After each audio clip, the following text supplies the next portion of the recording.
Narsingdi chamber of commerce and ইন্ডাস্ট্রির উদ্যোগে জেলা প্রশাসক মোহাম্মদ রাশেদ হোসেন চৌধুরীকে বিদায়ী সংবর্ধনা দেওয়া হয়েছে। শনিবার আয়োজিত এই অনুষ্ঠানে চেম্বারের পরিচালক এবং সদস্যবৃন্দ সহ স্থানীয় সরকারের ঊর্ধ্বতন কর্মকর্তারা উপস্থিত ছিলেন। বক্তারা জেলা প্রশাসকের কর্মজীবনের সততা, দক্ষতা এবং বিভিন্ন উন্নয়নমূলক কর্মকাণ্ডের প্রশংসা করে তার ভবিষ্যৎ জীবনের সাফল্য কামনা করেন। বিস্তারিত থাকছে ডেস্ক রিপোর্টে। Narsingdi chamber of commerce and ইন্ডাস্ট্রির পক্ষ থেকে জেলা প্রশাসক মোহাম্মদ রাশেদ হোসেন চৌধুরীকে বিদায়ী সংবর্ধনা প্রদান করা হয়েছে। শনিবার আয়োজিত অনুষ্ঠানে প্রধান অতিথি হিসেবে উপস্থিত ছিলেন স্থানীয় সরকারের উপপরিচালক মনোয়ার হোসেন।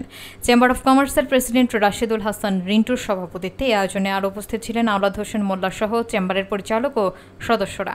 বক্তারা জেলা প্রশাসকের কর্মজীবনের সততা, দক্ষতা এবং তার সময়ে পরিচালিত বিভিন্ন উন্নয়নমূলক কর্মকাণ্ডের ভূয়সী প্রশংসা করেন। একই সাথে তারা তার ভবিষ্যৎ জীবনের জন্য শুভকামনা ও সাফল্য কামনা করেন। আসসালামু আলাইকুম। আজকে আমাদের নরসিংদী জেলার বিজ্ঞ জেলা প্রশাসক মহোদয় জনাব মোহাম্মদ রাশেদ হোসেন উপলক্ষে আমি এখানে কিছু বলতে পেরে নিজেকে ধন্য মনে করছি।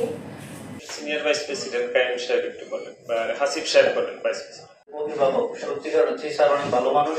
আমাদের দেশের ক্লান্তি লগ্নে নরসিংদী জেলার যে অবস্থান ছিল, আইন শৃঙ্খলা বাহিনী নানান কর্মকাণ্ড স্যারের পক্ষ থেকে, স্যারের অবস্থান থেকে, স্যারের অবস্থা থেকে সর্বোচ্চই করছে।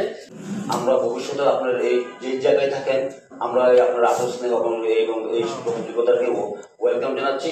এবং আমরা যদি কোনো ধরনের স্যার আপনি যদি কথা বলতে চাচ্ছি যে স্যারের সাথে স্যার এই পরিবর্তিত পরিস্থিতিতে যেভাবে আপনার এই প্রশাসন থেকে সবকিছু পৌরসভা যেভাবে স্যার সামলিয়েছে আমরা কৃতজ্ঞ। স্যার যাচ্ছেন আমাদের মন্ত্রণালয়ে, স্যারের সাথে আমাদের হয়তো যোগাযোগ থাকবে। তাদের কথা আমি না বললেই নয়, আমার মনে চাইছে যে একটা কথা বলি।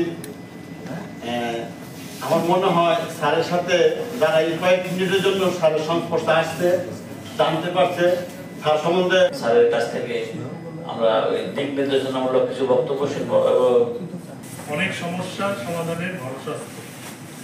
আপনারা সেখানে কাজ করতেছেন, চাকরি করেন, আপনাদের তো খুব বেশি বদলি হয় না। আমাদের যত ফ্রিকোয়েন্টলি, যত দ্রুত বদলি হয়, আপনাদের সেটা হয় না।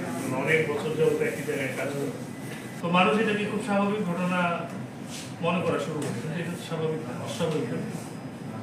এই কার্যক্রমগুলো তো সঠিক নয়। এটা তো সেবার ক্ষেত্রে মানুষ